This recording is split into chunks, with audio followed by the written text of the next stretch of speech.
Greetings, everybody. I'm Michael Feinstein here at the Great American Songbook Foundation Archives, and this is another episode of In the Archives to explore some of the amazing materials that we have as part of our collection. And we're going to look at materials that have come from the collection of Ian Fraser. Ian Fraser was another remarkable musician who left an important legacy, and like many of the people we celebrate, is not necessarily known by name, but made significant contributions to American popular music and also British popular music, as I will speak of in a moment. When we receive a collection, we don't always know what is in it. Family members or sometimes the subject themselves will donate things to us, and it is rare that it is in some sort of perfect organizational shape. Usually it comes in a jumble. And so we never know what we are going to get. And then begins the process of, first of all, protecting and preserving what comes, because the condition of something thrown in a box might not be the best. So the first thing is making sure that everything is stored in a way that will preserve it in acid-free envelopes and paper containers that will not further degrade or deteriorate the material and will help to keep it in great shape. And then comes the process of identifying where these things come from.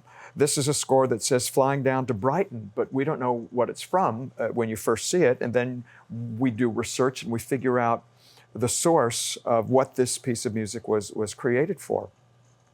In the case of Ian Fraser, he had a fascinating career, because he started his career in England, and he first came to prominence as the musical amanuensis, notating songs written by Leslie Bricusse and Anthony Newley.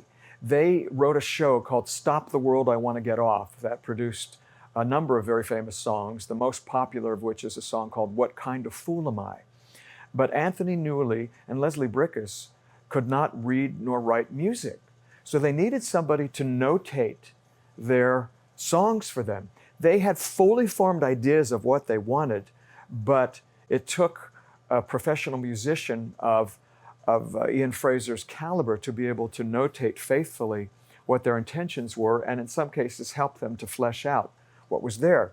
So Ian became very closely allied with Leslie Bricusse and Anthony Newley. And Leslie Bricusse, who went on to win, I can't remember if it was 3 or 4 Academy Awards, always relied on Ian Fraser to take down all of his musical ideas. So Ian had this very interesting job of notating and preserving other composers' music, in addition to writing his own music. He wrote a hit song a number of years ago called There's No Such Thing as Love, which was on the pop charts, I believe, in the 1970s. But at the same time, Ian Fraser came to the United States and started working in film and in television, and continued to work with Leslie Bricusse and Anthony Newley. He was the musical director for a number of important films, and he also became closely associated with Julie Andrews, and was her musical director for her television specials and her television series, and also for many of her pop recordings. So these scores, we discovered, came from one of the Julie Andrews television shows, and this is a tongue-in-cheek piece called Flying Down to Brighton, which is a takeoff on an old Fred Astaire and Ginger Rogers film called Flying Down to Rio, and it says opening. So this was an opening number, and this is the full score. This is Mad Dogs and Englishmen, a Noel Coward composition. This one says Melancholy Baby, which is a very famous American popular song. It says Melancholy Baby and closing captions. So this was a piece that was performed at the end of a Julie Andrews show, and then while the credits were rolling, this piece of music was played underneath. So all of these scores are part of one of the episodes of one of Julie Andrews' television shows. This is a arrangement for Julie of Love Is Here to Stay by Ian Fraser. And the irony is that Ian Fraser once did an arrangement of Love Is Here to Stay for me to sing at the Hollywood Bowl. I loved working with him. This score is from another television special that starred Steve Lawrence and Eydie Gormé, who did, I believe, something like 28 television specials in their career, and they often would salute different songwriters. They did a show devoted to George Gershwin. I think they did a Cole Porter show, and they did an Irving Berlin show. And this was arranged by Ian Fraser for Stephen Eydie's Irving Berlin show. The song "Give Me You're Tired, You're Poor" was from a 1950 Broadway musical called Miss Liberty.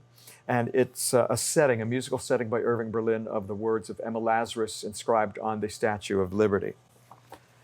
These scores over here are fun to see because they are from a television special called Christmas in Washington, and Ian saved his little plastic badge, his credentials that gave him access to all of the backstage places he needed to go, being one of the staff on the program.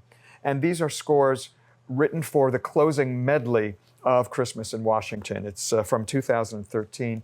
And so he wrote these in different sections that would be contiguously performed on the television show. And it has the names of the different performers. So this is Closing Medley Part 2, Anna Kendrick, Sheryl Crow, Janelle Monáe, this is Hugh Jackman. So it was up to Ian to create all the proper musical settings for these diverse musical artists and then create a musical unity, which he was quite adept at because at this point in his career, Ian had done so much work in so many different mediums that he was the go-to guy when one needed to have a variety of musical styles for any given project. So once again, it is a joy to be able to preserve the legacy of Ian Fraser and to share all of it with you. You can learn more about Ian Fraser's work and what we do here at the Archives by going to thesongbook.org. Thank you once again for joining us. I'm Michael Feinstein.